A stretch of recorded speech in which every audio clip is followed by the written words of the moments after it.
Kwa mdundo huo ni ishara kwamba kipindi hewani ni Tunu ya Familia, ikiwa ni siku nyingine tena, siku ya Jumatano. Assalamu alaikum warahmatullahi wabarakatuh.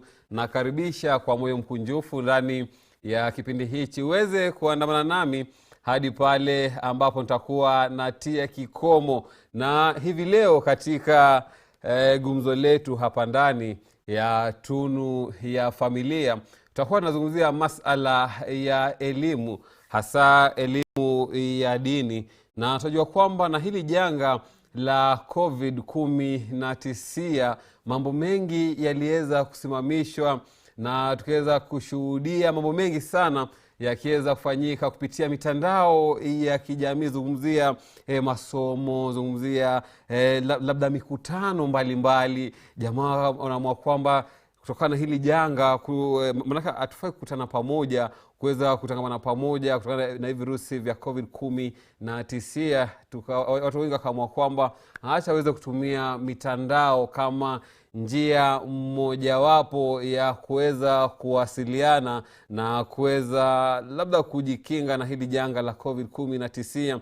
Na katika mazungumzo yetu hapa ndani tutakuwa tunazungumzia online madrasa katika lugha ya Kiingereza, ama kuweza kuendesha shughuli za masomo ya dini kupitia mitandao mbalimbali. Na studioni ninaye mwanzilishi wa shirika moja hapa jijini Nairobi ambalo linajulikana kama For the Sake of Allah, kwa ajili ya Allah kwa lugha ya Kiswahili. Na shirika hili limekuwa likifanya mambo mengi sana katika jiji hili la Nairobi, kuweza kulisha watoto ambao hawana uwezo ama hawana hifadhi katika mji huu wa Nairobi, kuweza kujihusisha na mambo mengi sana. Na sasa hivi wana shughuli ambayo wanaiendesha katika mtaa wa mabanda wa Majengo, ambapo wanataka kuanzisha ama tayari washaanzisha mchakato wa kuweza kuanzisha online madrasa. Nazungumzia mafunzo kupitia mitandao ya kijamii ya madrasa katika mtaa wa mabanda wa Majengo. Na studioni ninaye Amina Mohammed ambaye ni mmoja wa waanzilishi wa shirika hili la For the Sake of Allah. Amina, assalamu alaikum warahmatullahi wabarakatuh.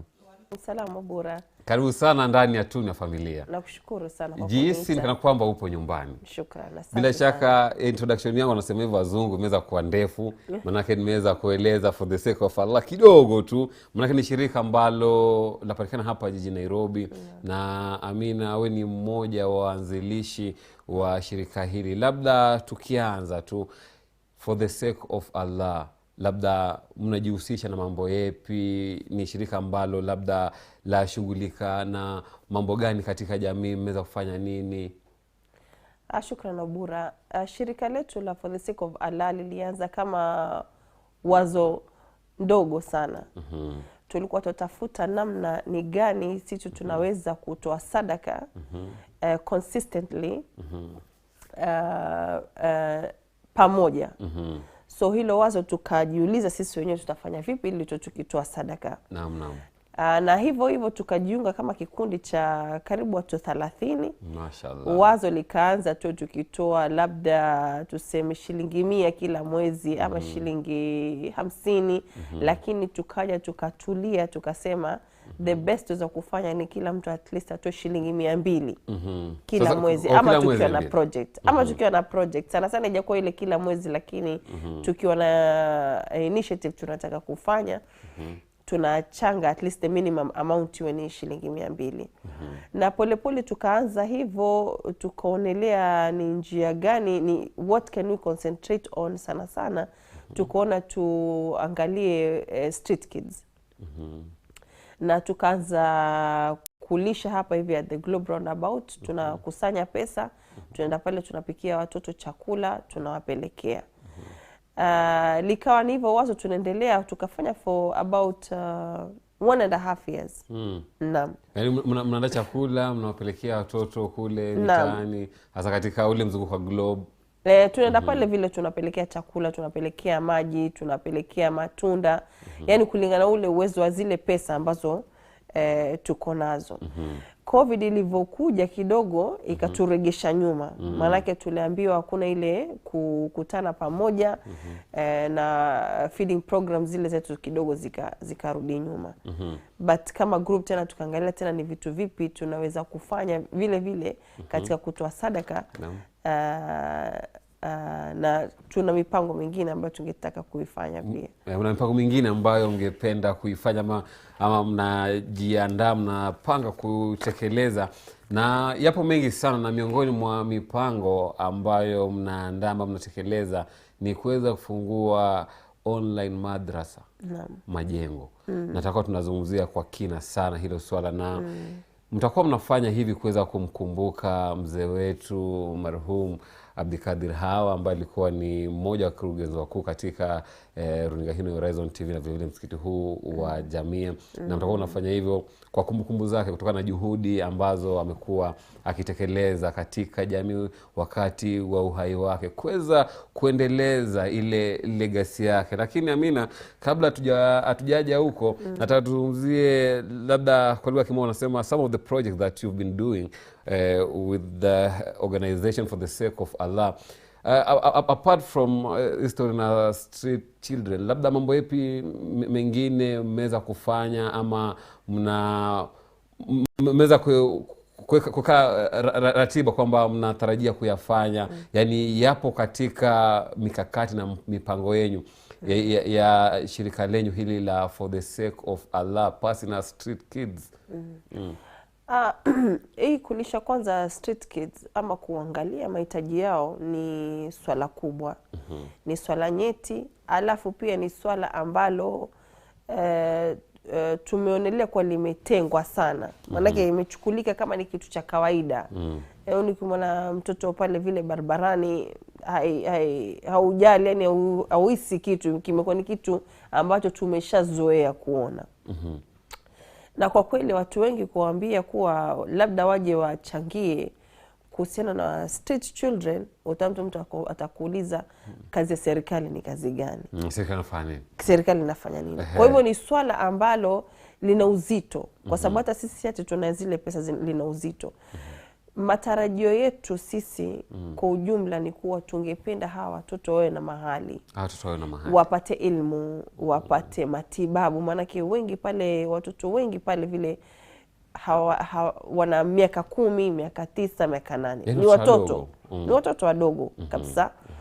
Baadhi ya wale tumeweza kuzungumza nao kidogo, tukiwauliza mbona wako pale vile, wasema labda wamefukuzwa nyumbani, hawajapata mapenzi, wametoroka kutoka nyumbani. Ukiuliza kama wanataka kurudi, wengine they're not sure kama mtu anataka kurudi, anataka kukaa pale. Yani ni mazingira duni ambayo nahisi hakuna binadamu yote anafaa kuwa akiyapitia. Sisi kama jamii, kama Waislamu, kama community, twafaa sana kuona ni njia zipi tunaweza kufanya wale watoto waje watoke pale vile, ama wapate maisha mazuri. So malengo yetu ni makubwa. Pale tungetaka kuweka initiatives za kuleta madaktari. Wengi wao pale ni addicts wa glue. Wana magonjwa mengine, ukiona wana mavihoma, wanakaa kama wana mashilingi, which means maybe wako na worms ama vitu vingine. So tungependa pia madaktari waje washughulikie, waangalie watoto wako vipi.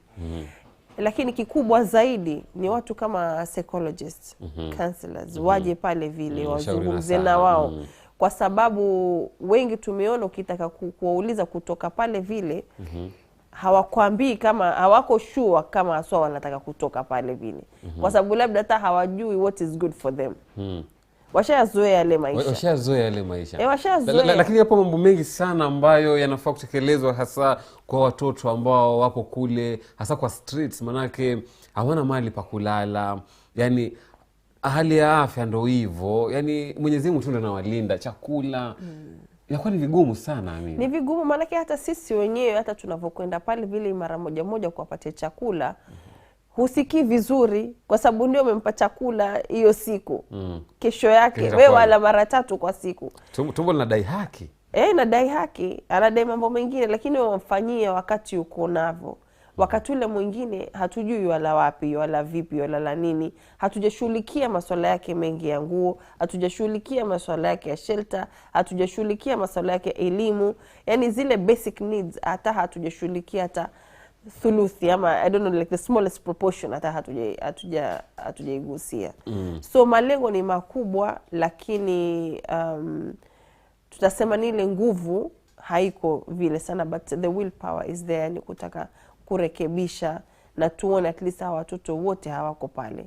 Although tunajua ni watu wengi sana wanalishughulikia. But lakini bado tunashuhudia pale ndani. Ishara kwamba yani bado kuna mambo mengi sana yanafaa kufanywa kwa kwamba tutatoa watoto kule mitaani. Naam. Bila shaka mambo mazuri sana hapa studio. Na mtazamaji, kwa kwamba uweza changia kipindi hichi kwa kutuma ujumbe mfupi katika nambari ambazo zipo chini ya kiwambo chako, ama tupigie simu nambari kwa 0754707707. Na ukiwa na swali lolote ama mchango wote kutokana na mjadala wetu hapa studioni, basi nitakuwa na uchukua na kuweza kupokea vizuri sana. Na naona tayari Movie Azalwa ashajaja studioni. Movie, kama uko tayari. Asalamu alaykum ndugu yangu. Warahmatullahi wabarakatuh. Naona Tumbo bado anafanya mambo yake mzima. Alhamdulillah. Karibu sana ndani ya Tunu Familia. Shukran.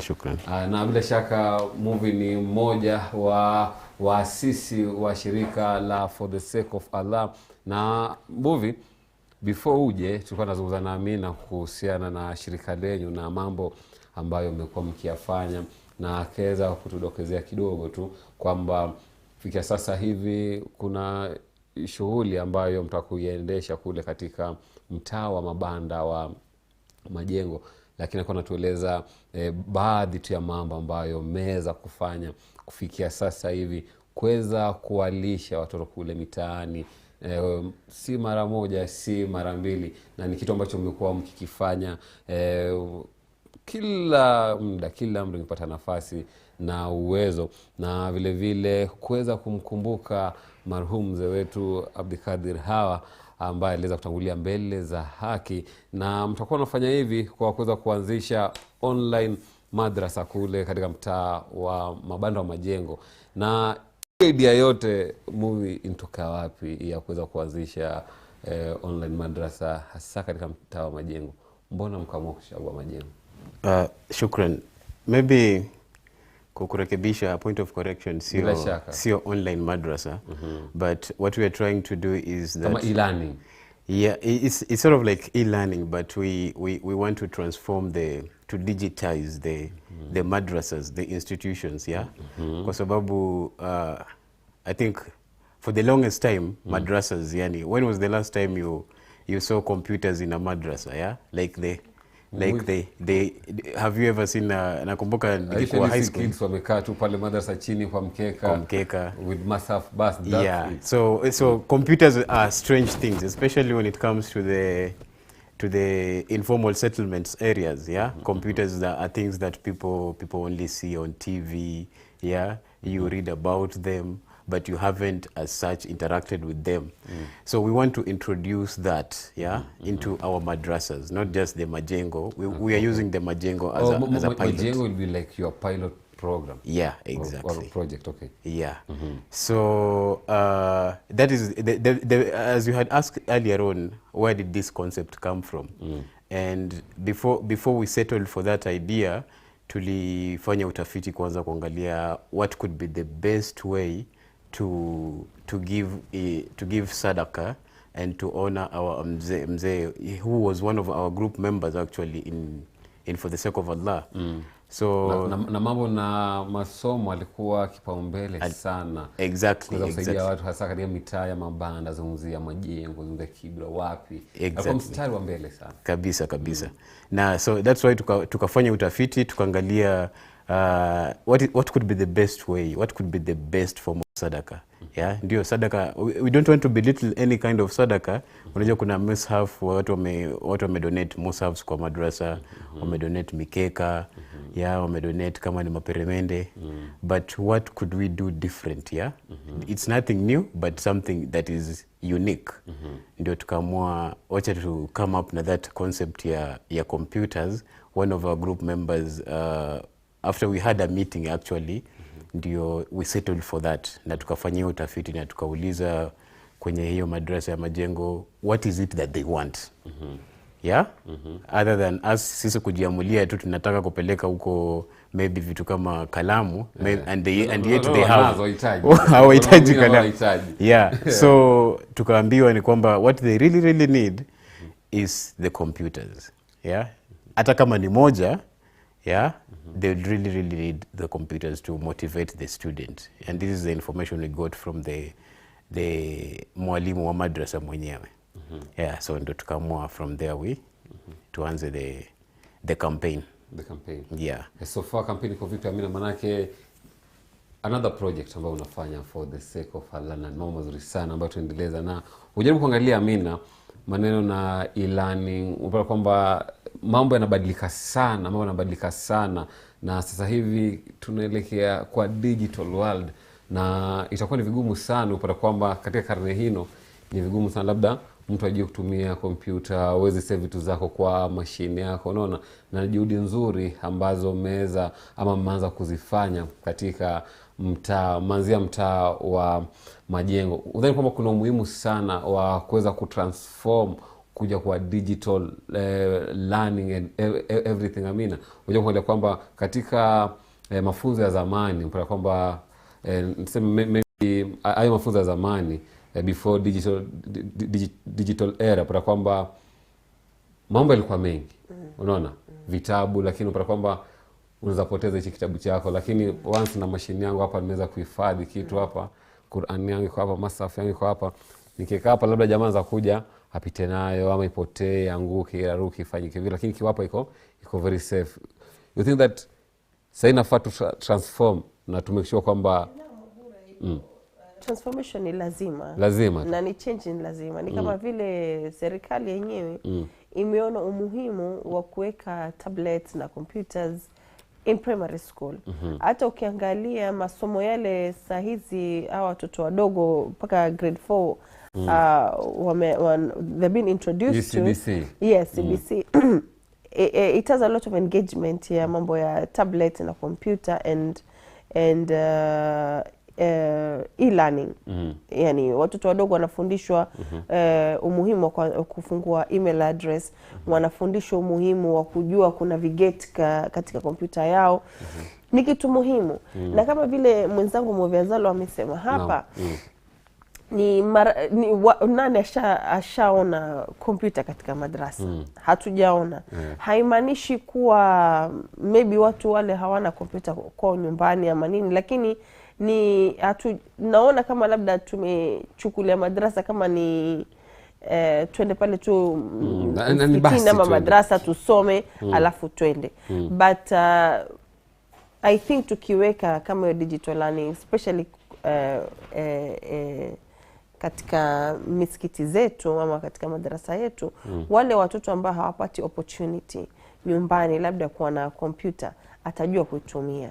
Kama recitations za Qur'an wanataka kuzisikiza, saa zingine itamsaidia katika ile kunini recitation yake Qur'an, ata play Qur'an kwa kompyuta yake na ataisikia. Kama mwalimu labda ataka kuweka record zake ama anything, hata ile kureduce paperwork na filing system nyingi, ataweka paperwork zake pale vile. So kama kuna engagement zingine wataka kuona labda watoto wengine wanasoma vipi, ama kuna video mwalimu anataka kuwachezea ya stories ama ya hadith, anaweza pale vile kufanya the same thing.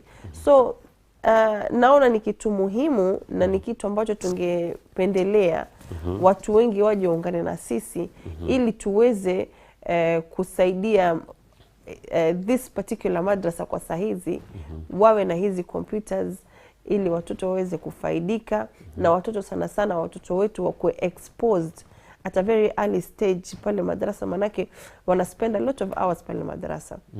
Yani muhimu sana. Pale ni kama nitasema kama their first home. That's a second home.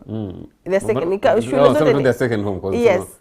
Muda mwingi uko pale. Muda mwingi uko pale vile na pale utaona tushaenda hata nawe pia pale Obura. Watoto wanaanza kusoma kuanzia saa 10 asubuhi. By saa 6 watoto bado wako pale vile. And simply kwa sababu watoto wanatafuta ama wazazi wanatafuta mahali ambapo watoto wanaweza kukaa na wasome and they spend quality time, utapata watoto wengi sana wako pale vile madrasa. Movie, kuna umuhimu gani kuweza kuwa na ilani moso katika mitaa kama hii ya mabana kama majengo, hasa kwa wanafunzi wetu ambao wanasoma Qur'an na wanajaribu kuhifadhi mafunzo mbalimbali ya dini? Kuna umuhimu gani? I don't know about you, but mimi nikikumbuka vizuri as I was growing up na wakati wetu wa kwenda madrasa,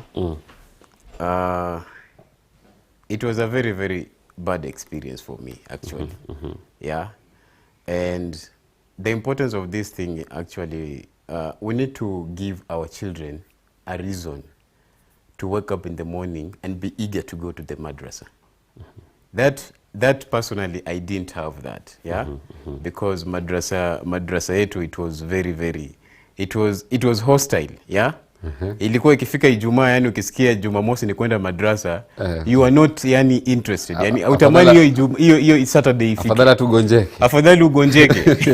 Yeah, so but what if we equip these institutions, these madrasas, with computers such that, mimi nakumbuka nilikuwa mdogo, yani I was very very interested into the aspect of computer, yeah? It really it amazed me, yeah? So nilikuwa nataka kujua more about this equipment, yeah? So I think if we introduce these equipments kwa madrasa, we'll be able to motivate kids, yeah? Wakuwe na ile motisha ya kutaka kwenda madrasa. Yeah, they know there's something there that they're supposed to learn. They're supposed to get used to. Venyamina amesema, yeah, these kids need to be introduced to these things, to these gadgets, especially in formal settlements. At an early age tena. Yeah, at an early age. Kwa sababu some of us, mashallah, we have been blessed. Vitu kama computer, it's not an issue in some of our homes, yeah. The family is already introduced to smartphones, tablets, yeah. Hiyo ni nyumba moja iko na smartphone, iko na tablet, iko na computer, iko na smart TV. You can imagine everything is smart in the house. But kuna wale ambao this thing is just strange to them, yeah. And if they get used to this kind of technology at a very young age, itawasaidia sana. Especially there's this aspect that we underplay, this aspect of watu kuanza kulearn na kuplay games kwa those computers, yeah. There are some games that are very very appropriate for kids. Na hivyo ndivyo venye mimi nilianza kulearn kutumia computer up to this age. I started with games. Na nakumbuka tukiwa school mnacheza games pale kwa ilani. Yeah, exactly. So we should let these kids start at that point, yeah. It's supposed to be a gradual thing, pole pole, na hivyo ndivyo venye tuta attract more kids to come to madrasa. Hii system the old system ya viboko na nini, it doesn't work. It doesn't work, yeah. We need to change. Now, ningependa kutilia msisitizo what Mufezalo has just spoken about. Now, ukiangalia mitaa yetu, activities gani utaziona pale vile katika mitaa? Iko mahali you just go pay money for kids to play games. Kwa game zone. Ziko hizo. Kibao sana mitaani. Na ziko zile za kwenda kuangalia maybe movies or something like that. So I think vile amesema hiyo tutafute a point of attraction, it's very key. It's very key. At least mtoto hata kwa kipita mahali akitamani, mimi natafuta 20 bob niingie hapa hivi ndani niende nikacheze game. Anajua kuna something kwa madrasa ambayo it's equal and under supervision, under good supervision, ambayo ataitumia vizuri na hajazuiliwa kufanya, so hafeel kama kuna kitu amekosa.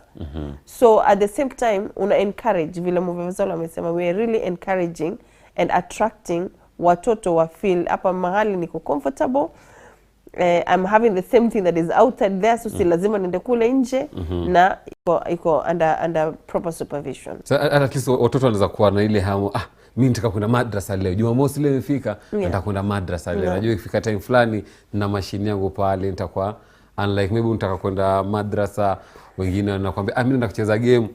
Yeye si Muislamu na nyote ni watoto, mnakaa pale mtaa mmoja, anakuambia leo ni weekend, wewe unaenda madi, mimi naenda kucheza game. Inakuwa ni vigumu tena sana.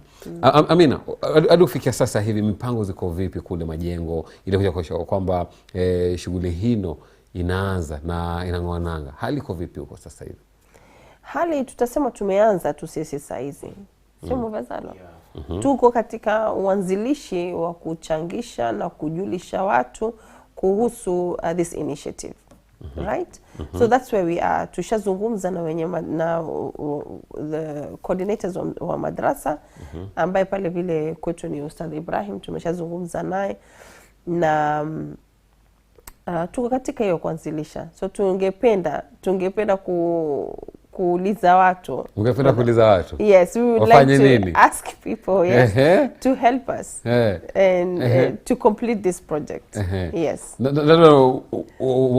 Yule kijana ambaye ako pale nyumbani, yule binti ambaye ako kule nyumbani, labda angependa kuchangia, angependa kuwa part and parcel of this amazing project, anaweza pata vipi? Anaweza tuma vipi mchango wake? Mchango wake aweza kutuma, tuna pay bill number na tunayo pia account number. Atatuma kwa hiyo account number through the pay bill na mchango wake utaweza kutufikia inshallah. Naam. Hayo pay bill yako najua utakuwa unatupa baada ya mapumziko mafupi, manake mengi sana yapo hapa mezani, tunafaa kuyadadisi na kuyaangalia kuna jinsi ambavyo shughuli hino ama mpango huno ambao umeweza kuanzisha utakuwa unanufaisha wenyeji wa mtaa wa Majengo na vile vile kuweza kupanua mabawa yenyu katika jimbo zima la Nairobi na inshallah Kenya nzima. Huwezi jua hata Eastern and Central Africa jinsi ambavyo nahodha Mohammed Obura wanasema jina kubwa sana ukanda Afrika ya Mashariki na Kati. Mtazamaji, nazama kidogo na nikiibuka atakuwa na jinsi ambavyo mambo yanaendelea hapa studioni. Kumbuka kutuma ujumbe wako nami nitakuwa nafanyia haki kuweza kusoma ndani ya kipindi hichi cha Tunu ya Familia. Usiondoke mtazamaji, manake ukiondoka yapo mengi ambayo yataweza kupita nikirudi.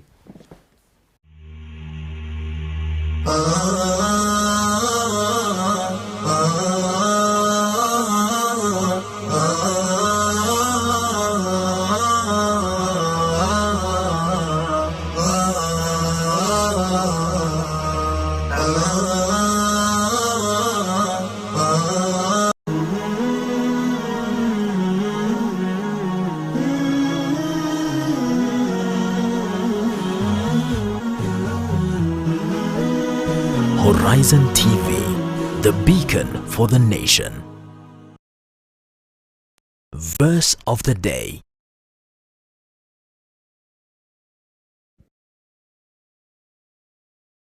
أعوذ بالله من الشيطان الرجيم. بسم الله الرحمن الرحيم. قولوا آمنا بالله وما أنزل إلينا وما أنزل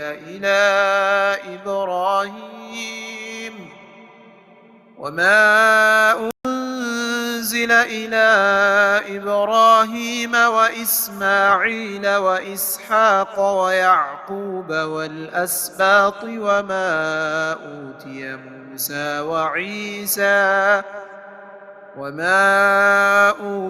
موسى وعيسى وما أوتي النبيون من ربهم لا نفرق بين أحد منهم ونحن له مسلمون.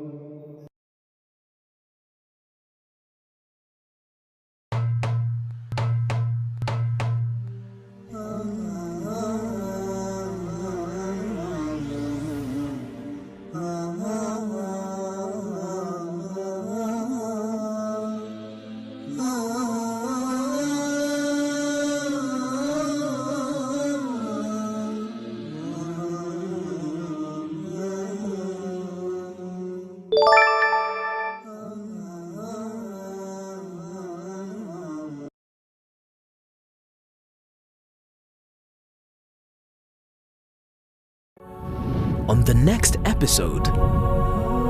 Ndugu zangu, wallahi ibada ya ndevu ni ibada kubwa. Sisi tufanya mchezo nao. Na tuache hizi ndevu saa hizi zimeanza za fugo, kwa sababu baadhi ya vijana wameanza kufuga, kwa sababu kuna baadhi ya players na musicians wameanza kufuga ndevu. Unaona kijana na mijidevu mikubwa, ukimuuliza hii ni sunna, niliona celeb fulani US basketball player amevaa, kwa sababu wapata mtu mashallah ndevu lihya kiasi hichi kisha amepiga chinja kaza.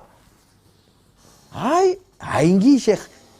Naambia kuna player fulani amefuga ndevu, pia mimi nafuga kwa sababu hiyo. Kufuga ndevu kilillahi. Na ndugu zangu, ndio nasema sisi wa Kenya wengi hatuna ikhlas wala hatuna msimamo na hii ibada ya ndevu. Sisi ibada ya ndevu tuichukulie tu hivi hivi. Kwa nini nasema hivyo ndugu zangu?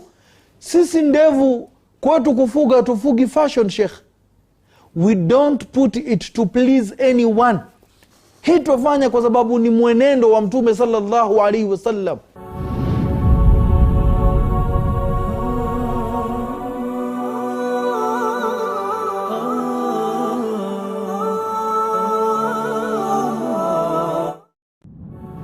On the next episode. Kila Muislamu kwa Muislamu mwingine wote kwa jumla, wawe ni wachache, wawe ni wengi, au hata wawe ni kikundi ya wanawake ama ni kikundi ya wanaume, ni haramun irdhuhu, ni haramu kuharibu, kuchafua sharafu yake ambao amemjalia Mwenyezi Mungu Azza wa Jalla. Wallahu tabaraka wa taala karrama bani Adam, walaqad karramna bani Adam. Wanadamu wote Allah tabaraka wa taala amewapa utukufu.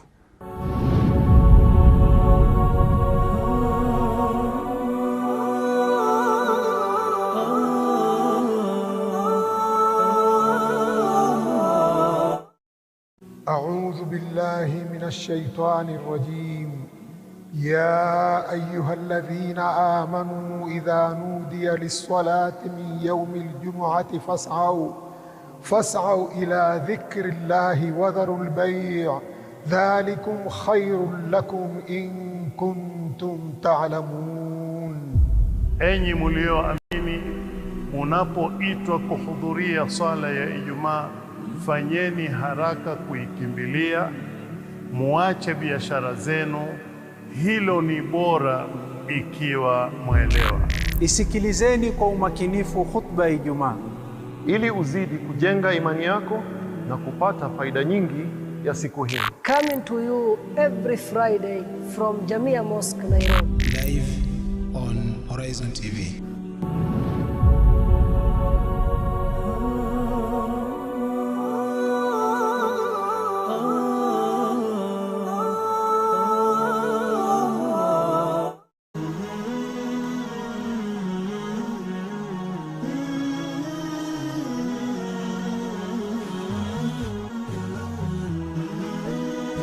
Horizon TV, the beacon for the nation.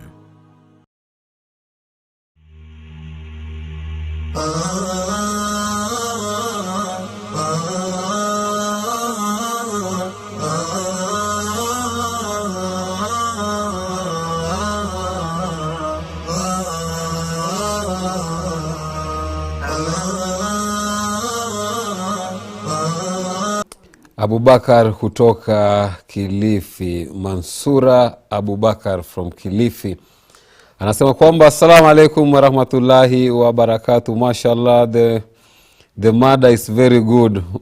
My son juzi alisema hataki kwenda madrasa cause they don't rest, hawalali like in schools. Wana report 8 up to 5 na ni wadogo wako from 3 years. Hilo nalo twaliweka vipi? Nirudie. Assalamu alaikum wa rahmatullahi wa barakatuh. Mashallah, the mother is very good. Anapongeza mada kwamba my son juzi alisema hataki kwenda madrasa sababu cause they don't rest, hawalali like in school. Unaona? wana report 8 up to 5 na ni wadogo wako from 3 years. Hilo nalo twaliweka vipi? Mansura Abubakar from Kilifi sema kwamba mtoto wake saa 2 anamwambia mimi madrasa tunaenda tu kuanzia 8 hadi 5, hakuna kupumzika, hakuna sijui nini, hakuna kulala. Unajua kienda skuli ikifika kama saa 7 saa 8 wanapelekwa mahali wanalala movie. Wadhani mambo kama haya tukiweza kushuhudia ilani katika maeneo yetu ya kutoa mafunzo ya dini tutakuwa tunaepuka mambo kama haya? That's actually a very tricky question, but somehow to counter that and to give some sort of like a solution would be to see the importance of integrated schools. Tumeona kumekuwa na hii system mpya ya integrated schools. Kwa sababu actually it's a problem for the kids. You can imagine from Monday to Friday you are in school, and then from Saturday to Sunday again you're supposed to be in madrasa. It can be exhausting, but if we can have more of these integrated schools that are affordable, yeah, because it's another thing to have integrated schools. Very important. Yeah, but you find that they are very, very expensive, which the mwananchi wa kawaida cannot afford to take their kids there. But if we can have more of these integrated schools that mwananchi wa kawaida can take their kids, like mwananchi wa kawaida like me can take my kid there, such that they don't have to be burdened with because it's another thing, it can be exhausting for students, for kids. But you can imagine kama tuko na shule yenye iko na both Islamic, iko na madrasa ndani, iko na the secular education, yeah, everything is balanced. So those Saturdays and Sundays actually it can be for the kids now to rest. But sasa kama ni throughout Mondays you are in school Mondays to Fridays, Saturday, Sunday, yani hakuna muda ya mtoto ataka kupumzika shule. Ni vigumu kupata Monday to Friday ako chuo, Saturday Sunday kwa madrasa. Fatigue apate nafasi labda yeye anafikia weekend wenzake anacheza ball. Exactly. Yeye ako madi. Yeah. Inakuwa tena ni changamoto kubwa tena sana. Talking of challenges, mnapitia challenges zote kuweza make sure kwamba hii project yenu ina kick off vizuri sana? Are there any challenges more? So maybe in terms of finances, mkopoa, organization iko fiti in terms of finances, kuweza make sure kwamba kick off ya hii project nafanyika vizuri, ama kuna any challenge, some few challenges ambazo maybe zina hinda kidogo? Yeah, definitely. From the get go, sisi personally we don't have like we are not financially stable, and we entirely depend on the general public, not just Muslims alone, but the general public, both Muslims and non-Muslims, to support some of the initiatives that we come up with. So hatuna mahali akiba ama sijui we get some maybe sponsorship from somewhere. No, it's usually about people being generous. We encourage people to be generous and then to donate. Where now the challenge comes in is that sometimes, especially when it comes to the feeding program, we fail to reach our target, yeah? Based on the small number of people that we have in the group, which is about, I think 40, 50 people. Yeah, we usually fail to reach our target goal. Yeah, especially things go to us when COVID came into existence. We saw the effect of COVID and how it affected the livelihood of so many people. But before COVID, we were doing so well. And then when COVID came in, things just gotten worse, yeah? We might start a campaign of, let's say, for instance, yes, 20,000, but we failed to achieve reaching that target. And that's, when now someone might decide to cater for the balance that has remained. So that is one of the challenges that we face. Another challenge is that you see, most of the time these campaigns, we post them on social media. Yeah? We depend on people from social media, be it Facebook, WhatsApp, Twitter. But you find that we get this backlash from from the doubting Thomases. They are there, yeah. Like Itimita kutumia pesa yangu wewe. Yeah. Itatumika kweli vizuri ama ndio vile. Exactly. Mtu anashuku like, you guys, first of all, atuwajui, how sure are we that this money is going to reach those kids, is going to handle the projects that you're talking about. Yeah. So, and they're there. It's normal for human beings to. How do you deal with them? So basically, doubting Thomases are very, very dangerous. They can affect the entire campaign. Yeah, kwa sababu it starts with someone, just something small. That small doubt. If someone posts that on or writes that on your post, it can affect the rest of the people who are maybe already willing to give. Mtu ako tayari kupatiana, lakini ile anaanza kushawishika. You know she can. Yeah, enyewe kweli. Lakini mbona siamini? Yeah, these people atuwajui na nini. So you get that it might affect the rest of the people who are ready to give. So the best solution is, normally from my side, I normally block or hide such kind of comments. Yeah, because they can affect. Yeah, they will affect. And at the end of the day, we know our intentions. Our intentions are very, very pure and clean. Yeah, it's for the sake of Allah, and we've put that name first, for the sake of Allah. Yeah, it would be very, very wrong for us to use the name of Allah for us to benefit ourselves, and that is not our intention. Yeah, but those people who we really, really thank those people who, like, they don't care. Yeah, there are people who they're like ready to support. Yeah, we really, really appreciate their support. Yeah. Amina, nataka tuzungumzie hii madrasa yetu ya majengo, na tukimkumbuka mzee wetu Abdikadir Hawa ambaye amekuwa mstari wa mbele kuweza kupeana sapoti katika nyanja ya elimu, na vile vile kuhakikisha kwamba watu ambao wana uwezo katika jamii angalau wanapata kitu kidogo, chakula, feeding program for a very long period of time. Wadhani kwamba tutakuwa tufanye nini ili kuhakikisha kwamba project hino ambayo mnaanzisha kumkumbuka ama mnaanzisha kuweza iwe kama kumbukumbu kwa mzee wetu Abdikadir Hawa, tufanyaje ili kuweza kuhakikisha kwamba wazungu wanasema maintaining the project, unaona, to maintain the project yetu na tuzidi kuisambaza katika mitaa mingine mbalimbali. Tufanyaje ili kuweza kuiachieve, tumkumbuke Abdikadir Hawa vipi? Mzee marhum Abdikadir Hawa alikuwa very supportive. Tutasema ni mzee ambaye alikuwa akitaka kujua tunafanya vipi, tunaendeleaje. Akataka sana kujiunga na group yetu na tukamweka. Alikuwa kila sana ulizia kutaka kujua mumefikia wapi katika feeding program yenu, muna changamoto zipi katika feeding program zenu. Na ni kwa ajili ya hili na ile support ambayo alitupatia sisi kama kikundi, na ile support nyingine pia tumesikia ambazo amekuwa nazo, lakini alitupatia sisi kwa kikundi chetu, tungependa tumkumbuke, na ni kitu tunajua kuwa pia kitamfurahisha yeye mwenyewe, kwa sababu ni jambo ambalo alijihusisha nalo, amekuwa akijihusisha nalo na katika masuala mengine ya education na katika feeding.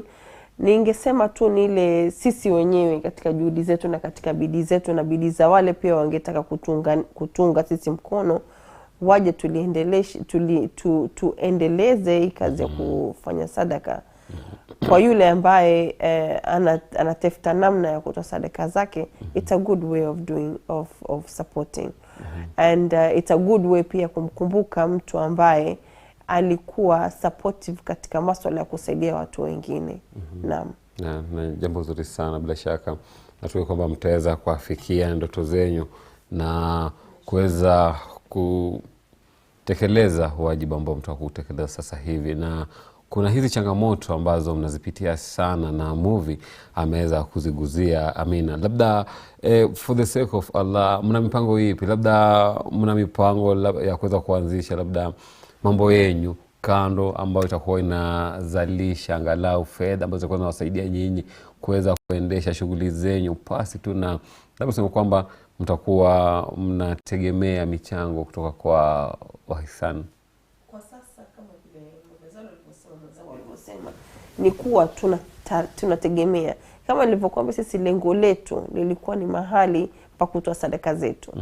Kwa sababu tunataka kufaidika na kule kutoa sadaka.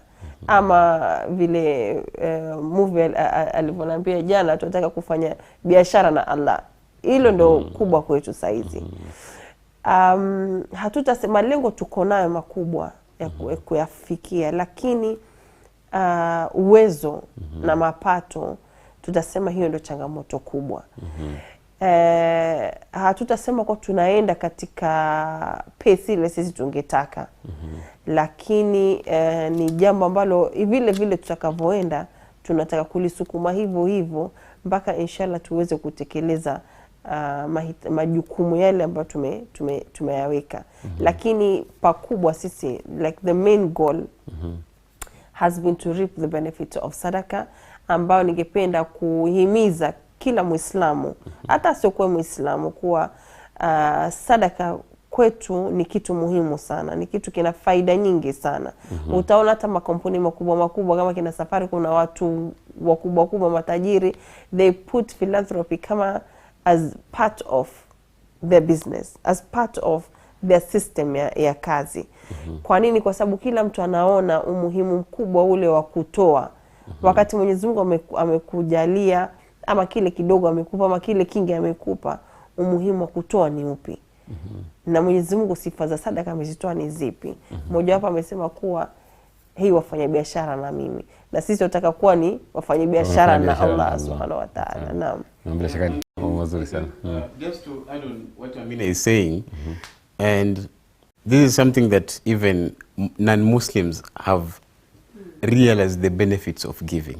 Yeah, the benefit of giving. Kwa sababu wanasema the giving hand is better than the receiving hand.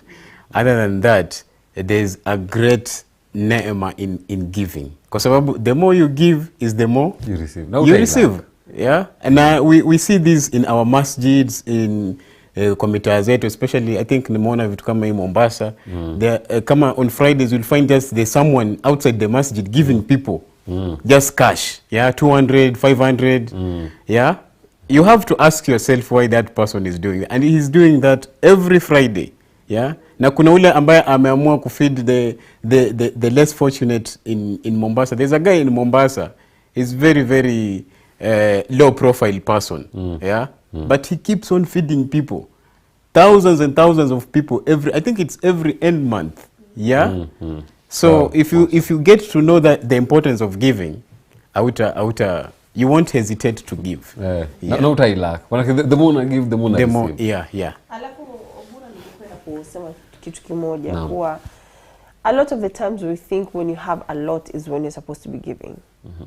And I think in my own experience, when even you have little and you give, I think even that creates a very big impact.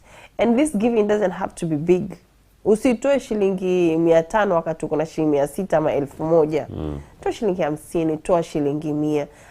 So that tujipatie ule uzoefu wa kutoa, na tutasemaje, tulainishe nyoyo zetu. Yeah.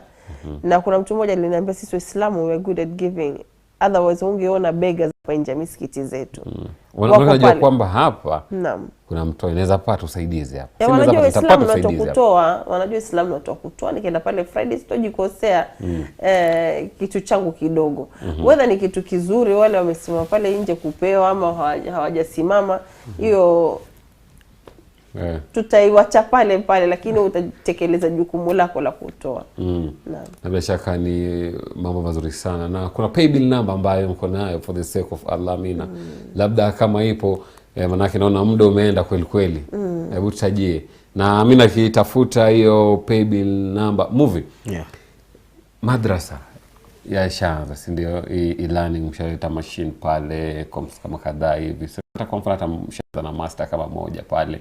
Sasa kuna mipango ya kuweza kuacha kwamba kuna walimu ambao watakuwa wanapeana mafunzo kwa wale watoto pale. Je, hii mpango kama iko vipi? Imeweza kujiandaa vipi? Kwa kwamba walimu watakuwa wananufaisha hawa watoto na haya masomo ya kompyuta?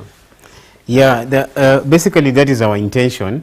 Na tunatarajia once we get the proper support that we require.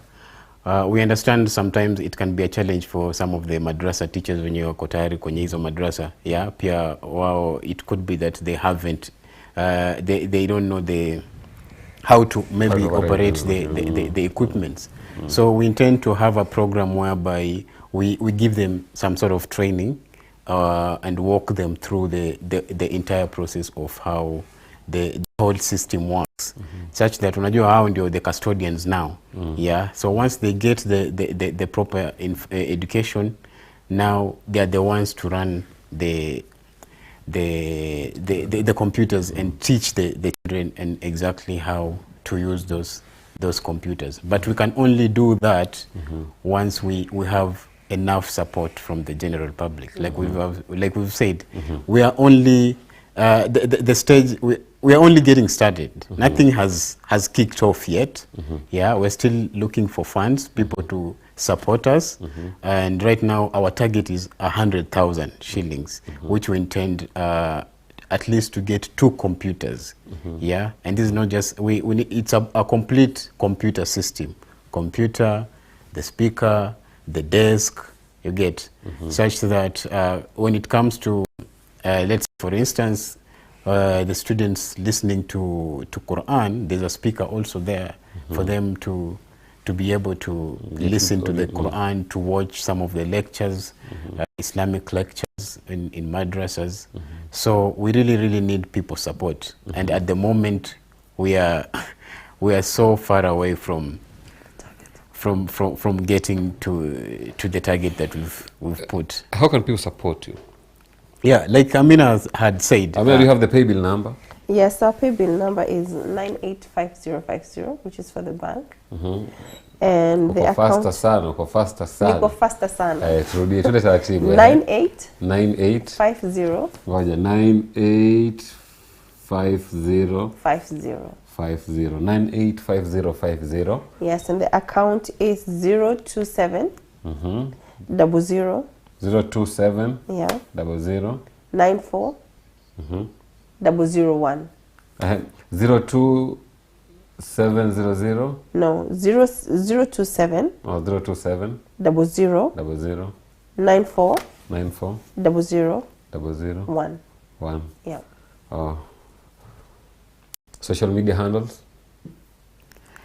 Social media handles, at the moment we use our personal social media handles. Yeah, we don't have, we haven't created one for the sake of Allah. But for me personally, my social media handle is @Moviazalwa, and where I'm mostly active is on Twitter. Yeah, so you can find most of the posting when it comes to humanitarian assistance on my social media page on Twitter @Moviazalwa. @Moviazalwa. Yeah. Okay. Yeah. Amina, Twitter handle yako? @Binti Mohammed. @Binti Mohammed. Yes. Yes. Facebook, Instagram? Facebook Amina Mohammed. Amina Mohammed. Naam, Instagram sipo bado. Instagram? Bado. Instagram bado. Movie Insta? Twitter fresh. Insta niko lakini not active, but kama ni Instagram ni hiyo tu @Moviazalwa. @Moviazalwa. Yeah. Haya, safi bana. Movie. Yeah. Naona muda wetu umeisha kweli bana. Na jamaa ananiambia ninafaa kuondoka hapa studioni, na labda tukimalizia tu, labda your last word kwa Muslim Ummah concerning giving, bro, and supporting each other. One thing I'd like to say, the reason why first of all we started this most recent campaign ya kumkumbuka and to honor marehemu Mzee Abdul Qadir Hawa, it is because of our stay here on this earth. It's very short. Yeah, today any time could be your time. It could be me after maybe in the next 30 minutes, maybe in the next 1 hour. So the whole point of giving is, like Amina had said, we are trying to build our akhirah. Yeah, and that's why we create this avenue for other Muslims to make use of it. Yeah, kwa sababu so many of us, I'm very, very much sure that so many of us have lost someone. It could be your father, your mother, your wife, your brother, your sister. But how do you honor that loved one who has already gone? And the best way would be for you to give in charity, in sadaqah, so that at least you make their stay. Because the moment we die, we rely on those people who we've left behind to be the ones to make dua for us, the one to give in charity on our behalf. And it would really, it plays a very, very important role when someone has died. So let's honor our dead through giving. Yeah, there's a very, very big importance in that, and they really need that, especially if you've lost a parent, you'd understand, or if you've lost a child. So I'd encourage most people, don't, yeah, as much as there are some people who come up with some projects that are fake there, but if you really want to support and for the sake of Allah, don't put that in mind. Just do that for the sake of Allah. Yeah. Do it for the sake of Allah. Amina, tukimalizia, for the sake of Allah, wadhani kwamba jamii inafaa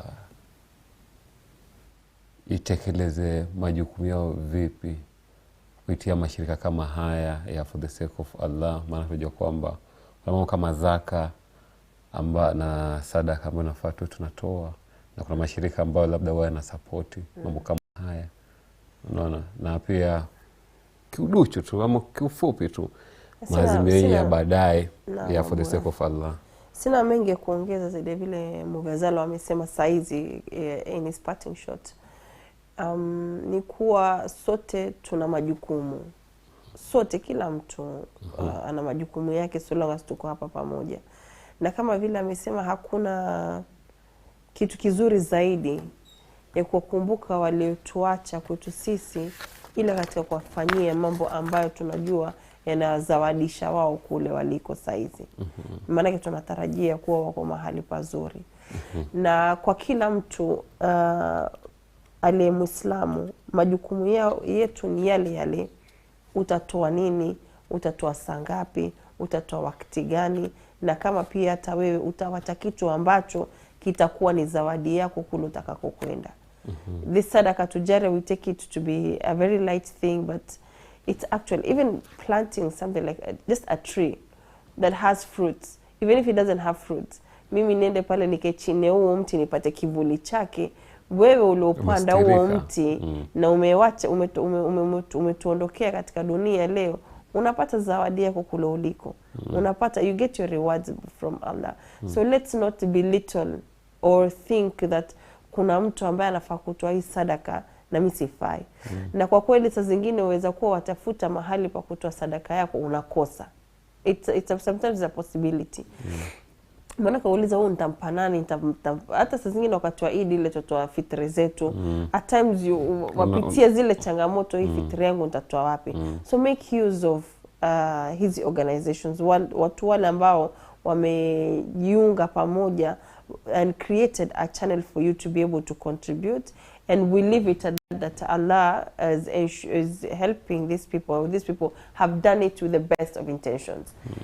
Hii mambo ya kuwa na nia ambao labda huyu anafanya hivi na hizi pesa, kama vile tumefunzwa na dini, usiwe na nia mbaya na mwenzako. Let's have the best of intentions. Tufikirie kuwa huyu nia yake amefanya kitu hichi kuwa kweli anataka kukitekeleza, let's support them. That's all I can say. Shukran sana. Sema kwamba shukran sana Amina Mohammed kwa kutumia muda wako kuja studioni. Asante. Shukran sana Ibrahim Mugazalo kwa kuja studioni na kuweza kuzungumza mambo mengi sana kuhusiana na mipango na michakato mbalimbali ambayo mtaka kutekeleza katika jamii, na kucha kwamba mnaweza kusaidia watu mbalimbali katika mitaa mbalimbali katika taifa hili la Kenya. Na mtazamaji, kwako nakwambia kwamba shukran sana kwa kuweza kunipa sikio, macho pamoja na muda wako tangia nilipoanza hadi sasa hivi nafika tamati. Na dogo langu hapa Faisal Artistic anaambia kwamba show kubwa sana baada ya sanchari ya michezo, tuko pamoja hadi tamati. Asante sana, nakwambia kwamba tupatane siku ya Ijumaa panapo majaliwa yake Mwenyezi Mungu Subhanahu wa Ta'ala kwenye kipindi kikubwa sana sanchari ya michezo. Kwangu nahodha Mohammed Obura, kwa wale wote ambao wameweza kufanikisha kipindi hichi, maasalam kwa sasa.